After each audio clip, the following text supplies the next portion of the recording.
నమస్తే, welcome to Rohini Krishna's world. ఈరోజు మన గార్డెన్ వీడియోలో ముఖ్యమైన విషయం అండి. అదే మన గణపతిని గార్డెన్లోనే నిమజ్జనం చేశాం కదా. నేను దాదాపు 8 years నుంచి నేను మట్టి గణపతి తెచ్చుకుంటున్నానండి. ఇట్లా తెచ్చుకున్న గణపతిని నిమజ్జనం చేసేసి ఈ వాటర్ అన్నిటినీ నా గార్డెన్లో పోసేస్తానండి. మొక్కలన్నిటికీ ఇచ్చేస్తాను ఈ వాటర్ అనేది. అలానే మనం పత్రి తెస్తాం కండి, పూజకు వాడిన పత్రిని నేను మళ్ళీ ఒక కొత్త కుండీ కొని దాంట్లో లేయర్గా కొంచెం పత్రి కొంచెం మట్టి అట్లా లేయర్గా చేసుకొని మట్టి రెడీ చేసుకుంటానండి. దాంట్లో ఒక మొక్క పెట్టేస్తాను. 8 years నుంచి కూడా నేను చేస్తున్న పద్ధతి ఇదేనండి. ఈ సంవత్సరం నిన్న షార్ట్ పెట్టాను కదండి, గణపతిని ఎలా నిమజ్జనం చేశానో ఆ టబ్లోని అదే వాటర్ అండి ఇదంతా. ఇవన్నీ మొక్కలకి ఇచ్చేస్తాను నేను ఈ వాటర్ అంతా.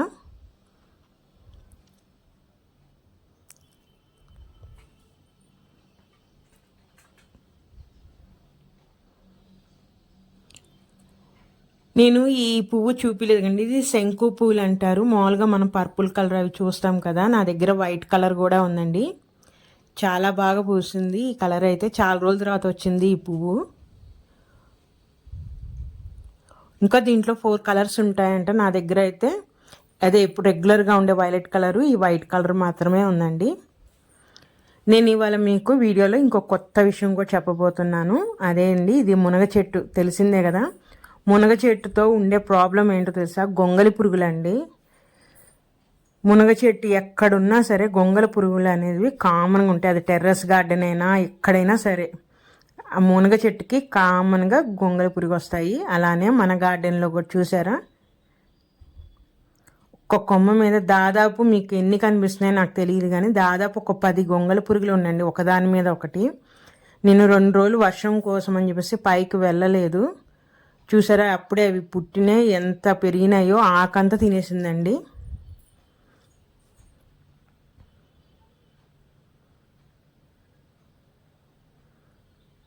నేనైతే ఈ గొంగలి పురుగు చూడగానే ఫస్ట్ నేను చేసే పని ఏంటంటే, ఆ ఆకులు కానీ ఎక్కడ కనిపిస్తాయో అక్కడ ముందు అది కట్ చేసేస్తానండి. ఎటువంటి పెస్టిసైడ్స్ అయితే కొట్టను నేను అసలు ముందు.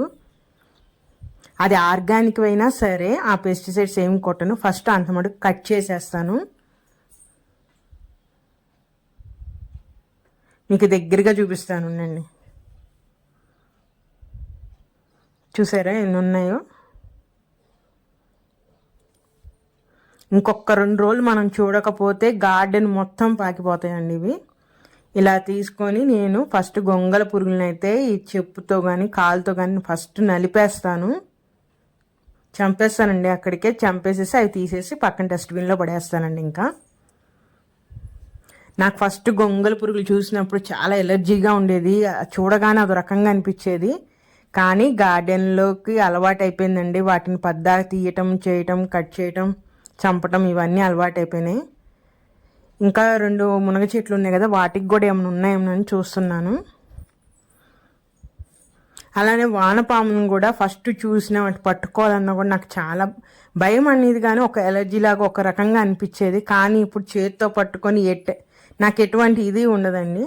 ఆ భయం పోయింది, ఆ ఎలర్జీ అలాంటివన్నీ కూడా ఏమీ ఉండదు. ఇంకేం లేదండి, మిగతా 2 మునగ చెట్టుకైతే అసలు ఏం లేవు. ఇంకా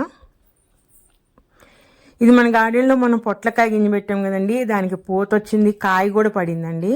అయితే ఈ పొట్లకాయ అనేది పొడుగు పొట్లకాయ కాదు, పిచ్చుక పొట్లకాయ అంటారు కదా, అంటే చిన్న చిన్నవి వస్తాయి కదా, ఆ వెరైటీ అట్టుందండి ఇది. ఇంకా పెరగట్లేదు. సో నేను ఇవాళ పొట్లకాయ కూడా కట్ చేసేస్తున్నాను. అలానే ఈ వంకాయలండి, ఈ వంకాయ కూడా నేను కట్ చేస్తున్నానండి. చాలా బాగా గ్రో అయినాయి.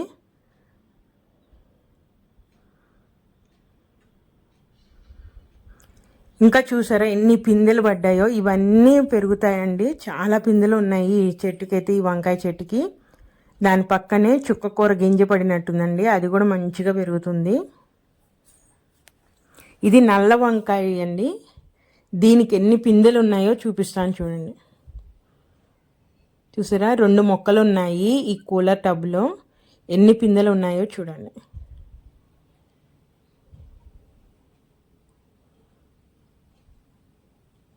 చాలా పిందెలు ఉన్నాయండి, ఇవన్నీ గ్రో అవుతాయి.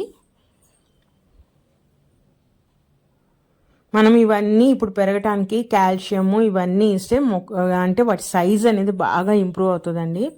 ఇద్దామంటే మేము ఈ వర్షానికి మొత్తం ఇచ్చినట్టు పోయిద్దని ఇవ్వట్లేదు.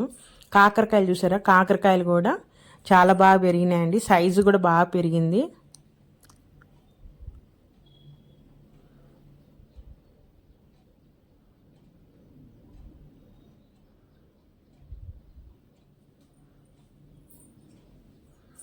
మొన్న గోంగూర కట్ చేసినప్పుడు వైట్గా ఉంది కదండి ఆకంతా, అదంతా కట్ చేసేస్తే మళ్ళీ వస్తుందని చెప్పాను కదా. చూసారా కొత్త ఆకు మళ్ళీ గోంగూర మొత్తం ఎలా వచ్చేసిందో. ప్రతి గోంగూరలో కూడా కొత్త ఆకు వచ్చిందండి, అది కూడా మంచి గ్రీన్ కలర్లో స్టార్ట్ అయింది. ఇక్కడ ఒక దొండకాయ ఉంది, దొండకాయ కూడా కట్ చేస్తున్నాను.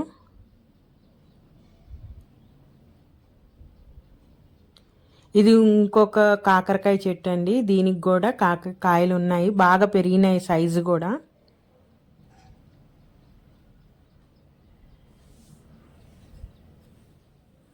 ఈ దొండకాయలు అనేది నాకు ఎప్పుడు కనిపించినట్టుగా కోసేసి పెట్టేసుకుంటా ఉంటాను.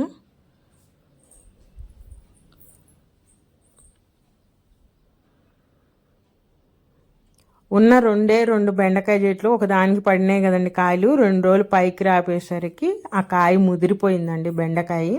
నేను అది చెట్టుకి అలానే ఉంచేస్తాను, వీటి నుండే మనము విత్తనాలు రెడీ చేసుకోవచ్చు. మన పచ్చిమిరకాయ ఇది చూసారా వెరైటీగా ఉంది, ఏంటో కాయలో నుంచి ఇంకో కాయ వచ్చినట్టుగా అట్లా వెరైటీగా ఉంది కదా. ఈ పచ్చిమిరకాయలు రెగ్యులర్గా మనం హార్వెస్ట్ వీడియోలో చూస్తూనే ఉంటాం కదా.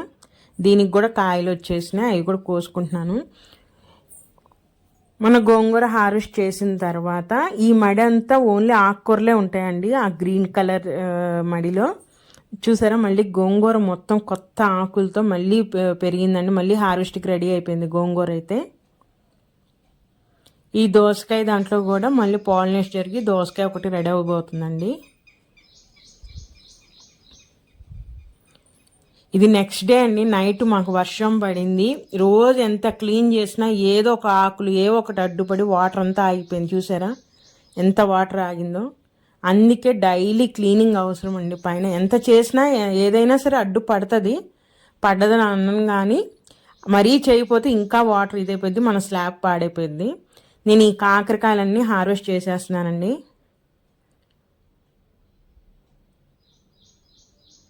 బీరకాయలండి మొన్న హార్వెస్ట్లో చూపించాను కదా, ఇది సెకండ్ అండి, రెండోసారి కూడా రెడీ అయినాయి. కాయలు ఎంత బాగున్నాయి చూడండి, మంచి క్వాలిటీగా ఉన్నాయి, అంటే చాలా కండగలగా ఉన్నాయి కాయలు అయితే, అసలు చాలా బాగున్నాయండి బీరకాయలు. నేను ఇవన్నీ కూడా హార్వెస్ట్ చేసేసాను.